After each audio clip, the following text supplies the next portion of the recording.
పెళ్ళికి ముందు మనం బాగా చదివింటాము.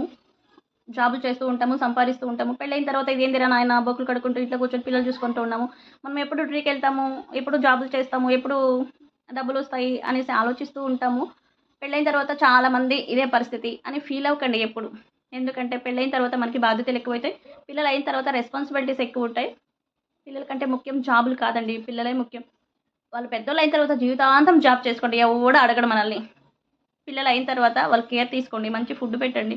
వాళ్ళ కోసమే మనం కేటాయించాలి. అంతేగాని వాళ్ళని వదిలేసి డ్యూటీలకెళ్తాము. లేకపోతే ఎవరి దగ్గరో ఇచ్చేసి, లేకపోతే అక్కడ బేబీ కేర్‌లు అవి ఇవి పెట్టేసి మీరు జాబులకెళ్ళిపోతే పిల్లలు తల్లిదండ్రి ప్రేమ పొందలేరు.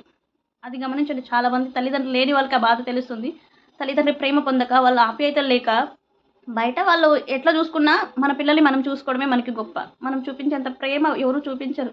అసలెవ్వరు చూపించరు తల్లిదండ్రులు చూపించేంత ప్రేమ. చిన్నప్పుడు ఆలన, పాలన, ఆటలు, పాటలు, వాళ్ళ ముద్దు ముద్దు మాటలు మనం అనుభవిస్తే మనకొక ఎక్స్‌పీరియన్స్ ఉంటది. ఆ ఫీలింగ్ చూడండి ఎంత బావుంటదో. అంతేగాని చిన్న పిల్లలప్పుడు అసలు 7, 8 మంత్స్ బేబీస్‌ని కూడా తల్లిదండ్రుల దగ్గర వదిలేసి ఎళ్తున్నారు జాబ్‌లకి. మీకు అవైలబుల్ ఉంటే మీ ఇష్టం అది. కానీ మన పిల్లల్ని మనం లాలించి పాలన చేసి పెద్దోళ్ళు చేస్తే రెస్పాన్సిబిలిటీస్ ఎలా ఉంటాయో మనకి తెలుస్తుంది. రేపు వాళ్ళకి మనం చెప్పే అంత గొప్ప వాళ్ళమైతాం. గుర్తుపెట్టుకోండి.